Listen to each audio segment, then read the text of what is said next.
유인응법 공부하기 시작해 보겠습니다. 자, 10월은 가을이죠.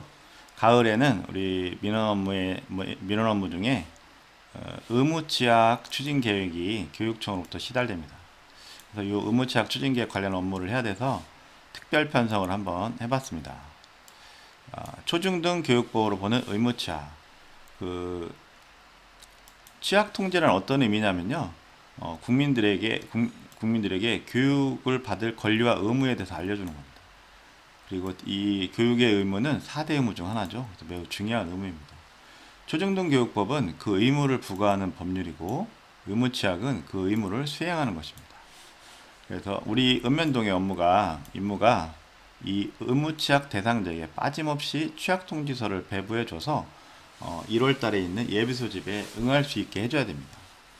그래서 우리 의무교육의 12년 의무교육의 약 9년 정도 되는 의무교육을 시작하는 첫 단추이기 때문에 우리가 매우 중요하게 생각하고 업무를 해야 됩니다.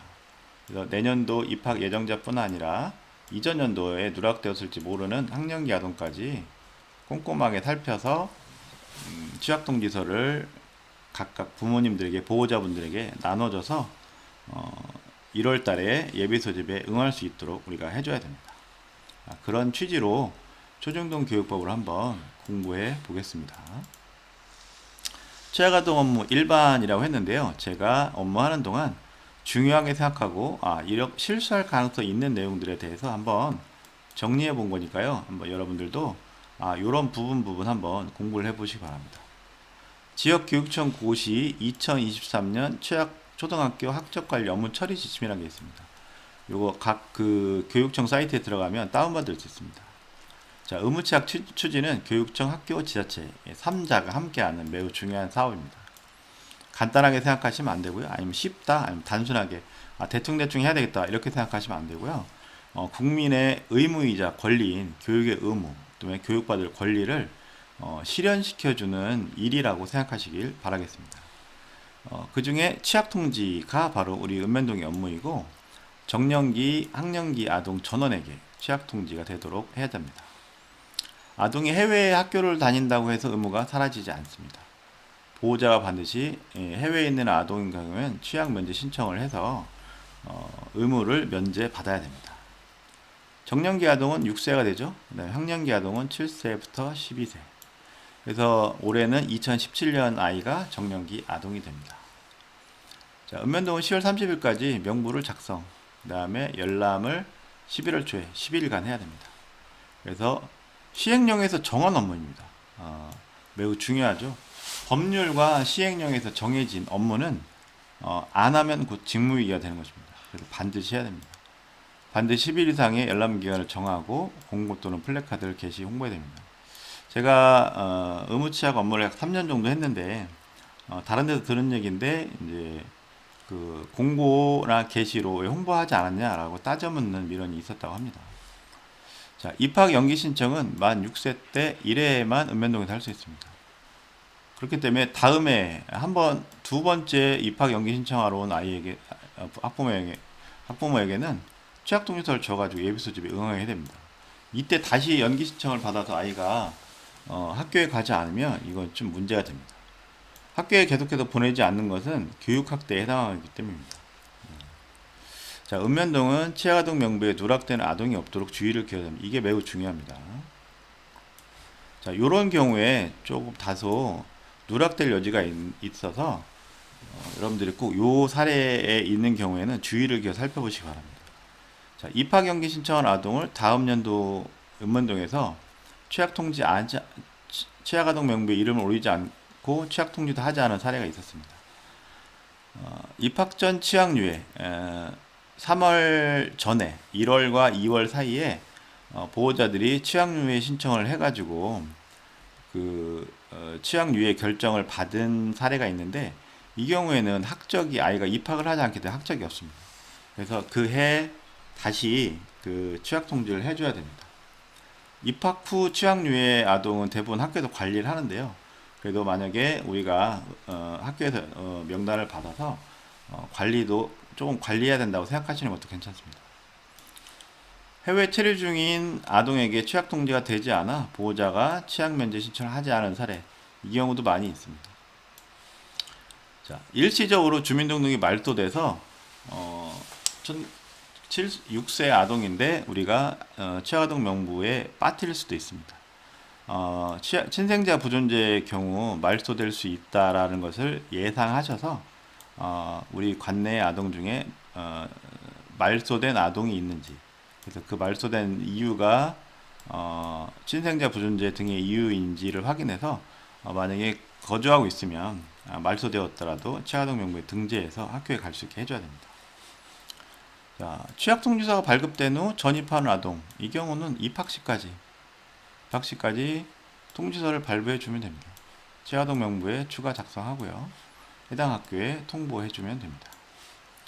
관내 학교로 취약통지를 받았다고 하더라도 미래에 이사할 예정이다. 그러면은 예비 소집을 그 학교로 직접 하면 됩니다. 그리고 학교를 바꾸고 싶은 경우에는 해당 학교로 신청하면 됩니다. 요 내용들이 있고 요걸 제가 법령으로 다시 한번 확인해 보겠습니다.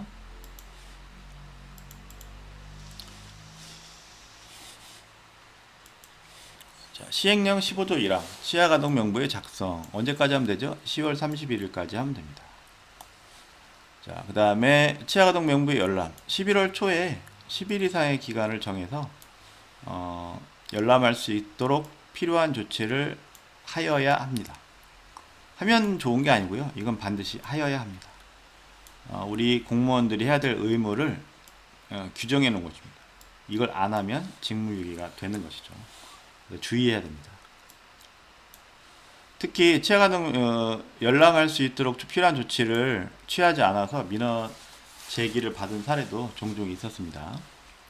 그 다음에 전입아동의 취약아동 명부 등재 취약아동 명부 작성 기준일 후에 그 관내로 전입했다. 지체 없이 취약아동 명부 등재해야 한다 이겁니다.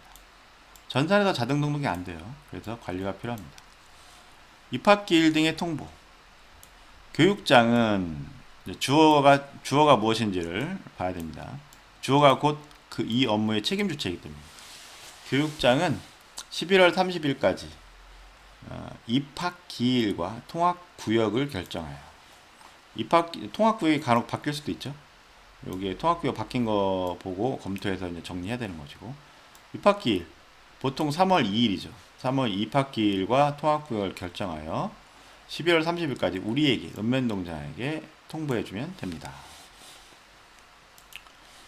자, 취약의 통보 전적으로 읍면동의 업무죠. 그래서 1항의 주어도 읍면동장, 2항의 주어도 읍면동장. 12월 20일까지 취약할 아동의 보호자에게 취약 통지를 반드시 해야 합니다. 20일이 지난 경우에도 이제 전입해 들어오면 아까 법령에 따라서 우리가 취약 통지를 해줘야 되고 학교에다가 명단을 넘겨야 됩니다. 읍면동장은 지체 없이 입학할 학교의 장에게 통보해야 됩니다. 뭐냐면 아이의 성명, 주민번호, 주소, 보호자의 성명, 생년월일, 주소, 연락처. 자, 이후 5가지 시행령의 공통점은 모두 해야 한답니다. 통보해야 한다. 하여야 한다. 하여야 한다. 하여야 한다. 하여야 한다. 반드시 해야 되는 상황이라는 뜻입니다. 자, 그 다음에는 조금 더 그 프로세스를 진행해 보면 이 법령을 살펴보니까 이런 것도 있어요. 시행령 18조 1항에서 입학할 학교의 변경. 어렵지 않습니다. 예.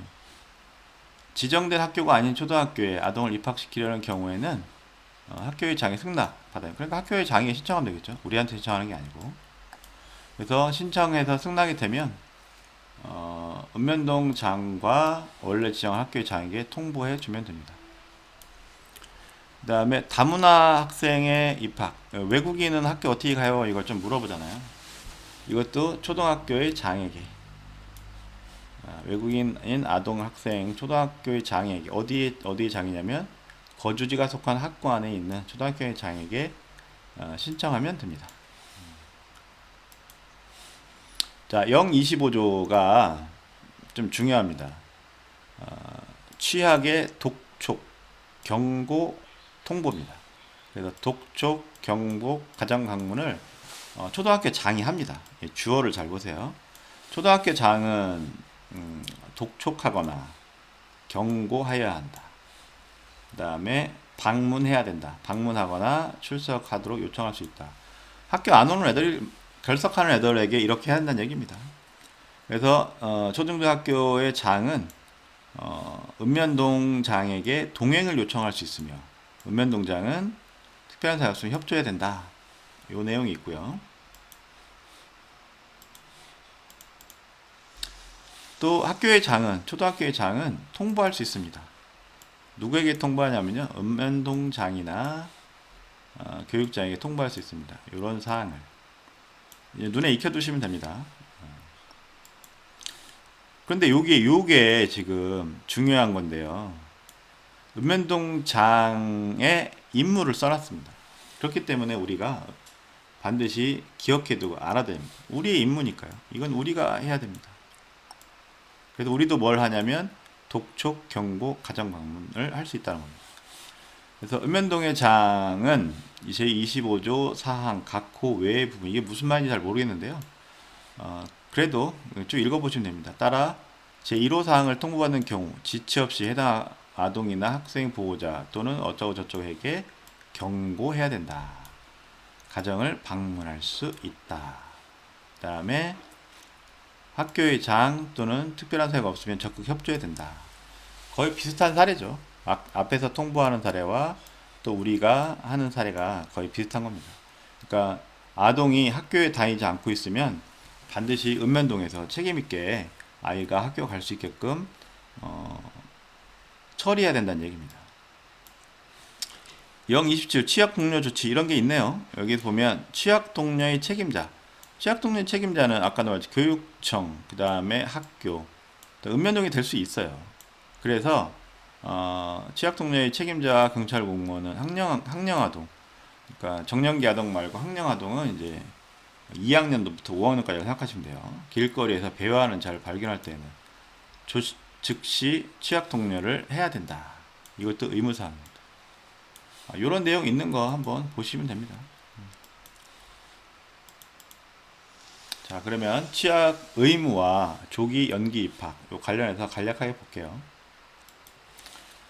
자, 13조 취약 의무, 이건 주어는 국민입니다. 모든 국민은 아동이 6세가 되는 날이 속하는 해의 다음 해 3월 1일에 초등학교에 입학시켜야 합니다. 이것도 의무사항이죠. 그래서 강행 규정을 써놨습니다. 초등학교를 다니게 해야 한다. 안 다니면 안 돼요. 다음 13조 2항, 모든 국민은 1항에도 불구하고 5세가 된 날이 속하는 해의 다음 해, 이게 조기 입학입니다. 7세가 된 날이 속하는 해의 다음 해, 그 자녀 또는 아동을 초등학교 입학시켜서 이게 연기 입학된 사례입니다. 그래서 시행령에 보면 13조 2항 전단에 따라 5세가 된 날이 속하는 해의 다음 해 입학을 원하는 자녀 또는 아동의 보호자는 10월 1일부터 12월 31일까지 읍면동 장에게 조기 입학 신청서를 제출해야 된다.